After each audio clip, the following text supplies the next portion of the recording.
चंदनपुर गांव में हरिया अपनी पत्नी के साथ रहता था।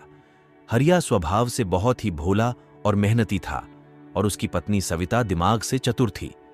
हरिया के पास एक खेत था जिसमें वह खेती बाड़ी करके अपना घर का खर्चा चलाता था, परंतु कुछ समय पहले उसकी फसल खराब हो गई और अब वह अपनी पत्नी के गहने बेचकर बीज और खाद लाया था, जिससे वह अपनी फसल को उगाता है। अरे वाह, अब की बार तो अपनी कितनी अच्छी फसल हुई है। हाँ सविता, अब की बार फसल तो हमारी बहुत ही अच्छी हुई है। अरे होगी क्यों नहीं, आपने इतनी मेहनत जो करी है इस फसल को उगाने में। हाँ तुम ठीक कह रही हो, बस अब एक बार बारिश और आ जाए तो अपनी फसल बहुत ही अच्छी हो जाएगी। एक बार फसल को पानी मिल जाए तो फसल बहुत ही अच्छी होगी। हाँ जी, इस गर्मी और तेज धूप की वजह से तो हमारी फसल भी खराब हो सकती है। बस जल्दी से अब बारिश आ जाए ताकि हमारी फसल ठीक रहे। और तो हम कर ही क्या सकते हैं, हमारे आसपास तो कोई कुआं भी नहीं है जो हम कुएं पर से पानी यहाँ पर डाल दे ताकि हमारी फसल ठीक रहे। अब तो हम बारिश का ही इंतजार कर सकते हैं। कुछ दिन बाद जब हरिया अपने खेतों में आता है तो वह देखकर घबरा जाता है। उसकी सारी फसल तेज धूप और पानी न मिलने के कारण खराब हो गई थी। अरे रे रे, ये क्या हो गया, मेरी तो सारी फसल ही खराब हो गई। वह उदास मन से अपने घर आ जाता है और बोलता है, अरे भगवान, सब बर्बाद हो गया, अब हम क्या करेंगे। अजी क्या हुआ और क्या बर्बाद हो गया, आप ऐसा क्यों बोल रहे हो। अपने खेतों में अच्छी खासी लहराती फसल तेज धूप और पानी न मिलने के कारण खराब हो गई। अब तुम ही बताओ हम क्या करें।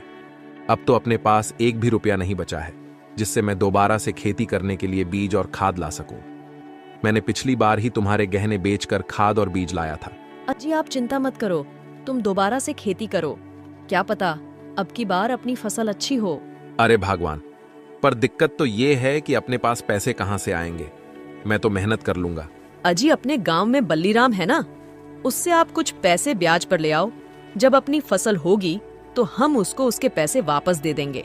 अरे ना बाबा ना, वह तो बहुत ही चालाक और कपटी व्यक्ति है। उससे जिन जिन लोगों ने भी पैसे ब्याज पर लिए हैं उनका कर्जा अभी तक उतरा ही नहीं है। वह जाने कैसी गणित लगाता है, उसका कर्जा किसी से उतर ही नहीं पाया है। मैं ऐसे आदमी के पास नहीं जा सकता। अजी और कोई रास्ता भी नहीं है हमारे पास, अब हमें यह तो उपाय करके देखना ही पड़ेगा। ठीक है भगवान, तुम कहती हो तो मैं उससे कुछ पैसे उधार ले आऊंगा। अगले दिन हरिया बल्लीराम के पास चला जाता है। ओहो हरिया भाई, आइए आइए। हाँ तो कैसे आना हुआ आपका मेरे इस छोटे से घर में। अरे बल्ली भाई, क्यों मजाक करते हो, यह आपको छोटा सा घर लगता है। और क्या, यह तो छोटा सा ही घर है। तुमने देखा नहीं क्या, शहरों में कितने बड़े बड़े घर बने होते हैं। चलो वह सब छोड़ो, तुम यहाँ क्यों आए हो वह बताओ। अरे बल्ली भाई, अब की बार अधिक गर्मी और बारिश न होने के कारण मेरी फसल खराब हो गई। अब मैं आपके पास इसलिए आया हूं कि आप मुझे कुछ रुपए दे दो जिससे मैं खेती के लिए खाद और बीज ला सकूं। अरे भाई हरिया, यह भी पूछने की बात है क्या। मैं यहाँ पर तुम जैसे लोगों की मदद करने के लिए ही तो बैठा हूं। अब देखो, भगवान ने मुझे कितना अच्छा मौका दिया है कि मैं तुम लोगों की मदद कर सकता हूं। हरिया को उसकी बात सुनकर गुस्सा आ रहा था, पर वह अपने गुस्से को काबू में रखता है क्योंकि उसको अभी पैसों की बहुत जरूरत थी। हाँ तो हारिया भाई, क्या सोच रहे हो, कितने पैसे चाहिए आपको। अरे बल्ली भाई, मुझे तो अभी 12,000 रुपए ही दे दो। अच्छा अभी देता हूँ, और रुपए की जरूरत हो तो मुझसे बेझिझक मांग लेना, परंतु तुम्हें पता तो है ना कि मैं 25% ब्याज का लेता हूँ। हाँ बल्ली भाई, मुझे पता है, आप बस मुझे पैसे दे दो जिससे मैं हमारी फसल के लिए बीज ला सकूं। बल्लीराम हरिया को 12,000 रुपए दे देता है। हरिया बाजार जाकर बीज और खाद ले आता है और अपनी खेती फिर से करने लगता है। वह पूरी मेहनत से अपने खेतों में काम करता है और कुछ ही दिनों में उसकी फसल मस्त लहराने लग जाती है। अजी अब की बार की फसल तो पिछली वाली से भी अच्छी हुई है।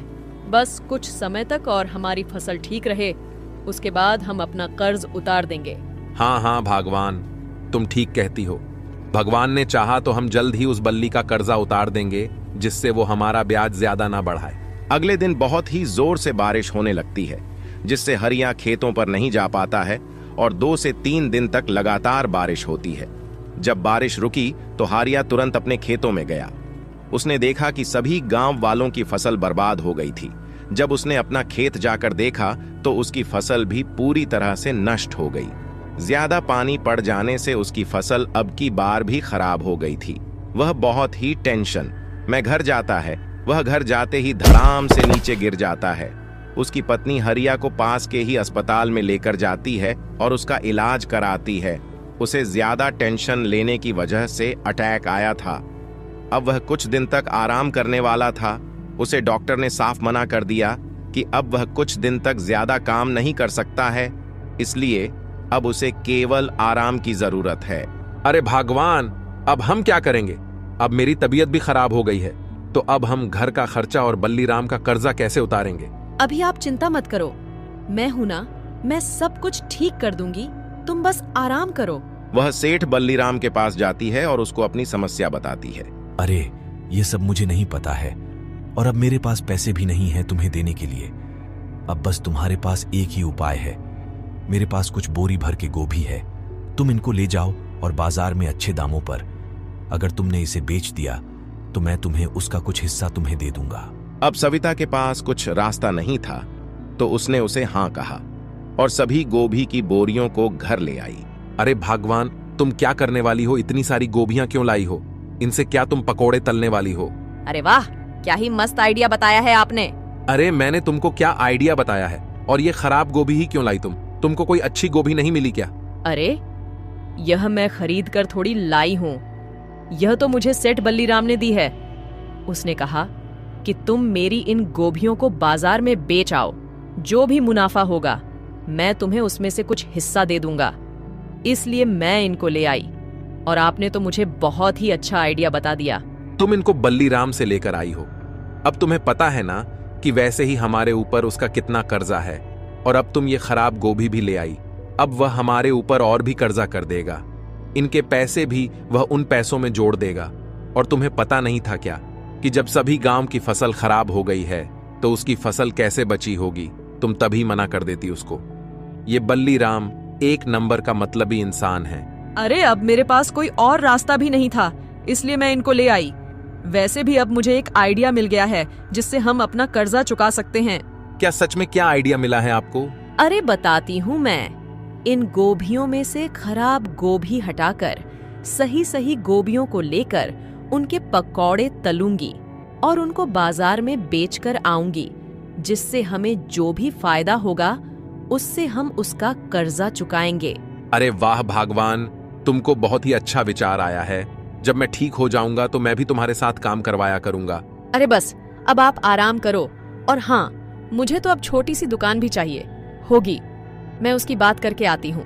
सविता बाजार में एक किराए की दुकान को लेने के लिए उसके मालिक से बात करने जाती है। उसको कम कीमत पर ही दुकान मिल गई थी। अगले दिन वह पकौड़े तलकर अपनी दुकान में उन्हें रख लेती है। उनकी खुशबू देखकर कुछ लोग वहां आ जाते हैं और उनके पकौड़े खाने लगते हैं। कुछ दिनों में सविता के पकौड़े बहुत ही फेमस हो जाते हैं और वह बल्लीराम का कर्ज चुकाने जाती है। सविता बल्लीराम को उसके सारे रुपए दे देती है और अपने घर आ जाती है। अरे इस सविता ने मुझे सारे रुपए ऐसे कैसे दे दिए? इसके पास इतने सारे रुपए कहां से आए? मुझे पता तो करना ही होगा। ये ऐसा क्या करती है जिससे उसने मुझे सारे रुपए चुका दिए, जबकि इसका पति तो बीमार है, वह तो कुछ कमा भी नहीं सकता। हाँ, मुझे पता तो करना ही होगा। कुछ ही दिनों में हरिया भी बिल्कुल ठीक हो गया था और उसने अपने खेतों में जाना भी शुरू कर दिया। उसने अब की बार गोभी की फसल उगाई थी। वह पूरी मेहनत से गोभी की फसल को उगाता है।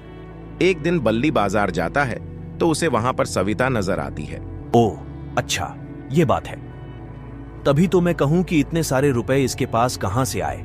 ये तो बहुत ही दिमागधारी निकली। मैंने इसको गोभी बेचने को कहा था तो इसने क्या ही मस्त दिमाग लगाया है। इसके पास तो बहुत ही भीड़ पड़ती है।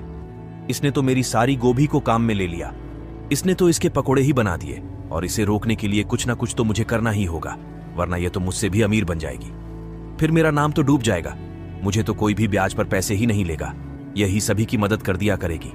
परंतु मैं तो इस खराब गोभी दी थी, तो शायद यह अब भी खराब गोभियों का इस्तेमाल करती होगी अपने पकोड़े के लिए। तो अब मुझे इसे रंगे हाथों ही पकड़ना होगा। गांव वालों को इसके खिलाफ भड़काना होगा। अगर एक बार मेरी बात गांव वालों ने मान ली तो मेरे तो मजे ही मजे हैं। ये सब सोचकर बल्ली अपने घर चला जाता है और कुछ लोगों को बहला फुसलाकर शाम को हरिया के घर ले आता है। अरे रे रे, तुम हमारे घर में ऐसे कैसे घुसे चले आ रहे हो? बताओ तो सही, क्या हुआ? क्या बात है? अरे बंद करो, तुम्हारा नाटक हमको पता चल गया है कि तुम अपने पकौड़े के लिए कैसी गोभी इस्तेमाल करती हो। तुम बहुत ही सड़ी हुई गोभियों का इस्तेमाल करती हो। क्या तुम्हें पता है इससे हमारे गांव में बीमारी फैल सकती है, सभी लोग बीमार पड़ सकते हैं। तुम्हें पता है कि लोगों ने तुम्हारे ऊपर कितना भरोसा किया था और तुमने उस भरोसे को ही तोड़ दिया। तुमको शर्म आनी चाहिए। अरे कौन सड़ी गोभियों का इस्तेमाल कर रहा है? मैं तो सबसे अच्छी गोभियों का इस्तेमाल करती हूँ। चाहे यकीन ना हो तो देख सकते हो। हाँ, और हम इसलिए ही आए हैं कि हम तुम्हारे घर की तलाशी ले सके। जरा हमें भी तो पता लगे कि कितनी अच्छी गोभियों का इस्तेमाल करती हो तुम पकौड़ी बनाने के लिए। 2 लोग घर की तलाशी लेने जाते हैं। वह सारे घर की तलाशी लेकर आते हैं और बोलते हैं, अरे बल्ली, तुम क्यों इन भोले भाले लोगों को परेशान कर रहे हो? ये तो बहुत ही अच्छी गोभियों का इस्तेमाल करते हैं अपने पकौड़े बनाने के लिए, और तुम इन पर शक कर रहे हो? तुम्हें पता भी है कि उन्होंने कितने ताजी गोभियां रखी हैं। अपने घर में ये इन गोपियों से ही पकोड़े बनाते हैं, और जब भी तो उनके पकोड़े इतने फेमस है, बेकार में हमारा टाइम खराब कर दिया। चलो भाइयों, चलो। यह कहकर सभी वहां से चले जाते हैं। अरे भगवान, तुम तो कभी कभी खराब गोभियों का भी इस्तेमाल कर लेती हो, पर आज इनको खराब गोभियां क्यों नहीं मिली? अपने घर में तो खराब गोभियां वैसे भी रहती है, हम तो उनको एक साथ फेंकते हैं। अरे आज क्या हुआ कि यह बल्ली अपनी दुकान के सामने खड़ा था और कुछ सोच रहा था। तभी मैंने सोचा कि यह कुछ ना कुछ तो करने वाला है। तभी मैं आज जल्दी से अपनी दुकान बंद करके घर आई थी, और सबसे पहले मैंने सारी गोभियां जो सब सड़ गई या खराब हो गई थीं, वह मैंने बाहर फेंक दी, और ताजी और अच्छी सब्जियां ही ऊपर रख दी, ताकि सभी को लगे कि हम बहुत ही ताजी सब्जी से पकौड़े बनाते हैं। अरे हाँ, वह सब तो ठीक है, पर आज के बाद तुम कभी भी बेकार सब्जियों का इस्तेमाल मत करना, क्योंकि अब की बार मैंने गोभी की फसल ही उगाई है। हम बिल्कुल ताजी सब्जियों का ही पकौड़े बनाएंगे, और वैसे भी हमने बल्ली का कर्जा उतार दिया है और हमारे अच्छे दिन भी आ गए हैं, सब कुछ ठीक चल रहा है। तो आज के बाद तुम कभी भी लालच मत करना, और खराब सब्जियों का इस्तेमाल तो बिल्कुल मत करना। हाँ जी, तुम ठीक कह रहे हो। मैं आज के बाद कभी भी खराब सब्जी का इस्तेमाल पकौड़े बनाने में नहीं करूंगी, और जो खराब हो जाएगी उसे तुरंत फेंक दूंगी। अब की बार जो उसने गोभी की फसल बोई थी वह बहुत ही अच्छी हुई थी, और वह सभी गोभियों को लेकर बाजार में बेचने चला जाता है, और कुछ गोभी अपने पकौड़े के लिए घर पर रख लेता है। वह देखते ही देखते पूरे गांव के सबसे अमीर आदमी बन जाते हैं, और एक बढ़िया सा घर बना लेते हैं, और लोगों की पैसों की खूब मदद करते हैं, जिससे बल्ली के पास कोई भी नहीं जाता है। बल्ली का तो धंधा ही ठप हो जाता है। सभी गांव वाले बिना ब्याज के हरिया और उसकी पत्नी सविता से ही पैसे लिया करते थे, जिससे वह निश्चिंत होकर अपना काम कर सके। सविता और हरिया भी अपने नए घर में जीवन यापन करने लगते हैं। हेलो दोस्तों, आपको वीडियो कैसी लगी एक कमेंट तो जरूर करना, और आप चैनल पर नए हो तो चैनल को सब्सक्राइब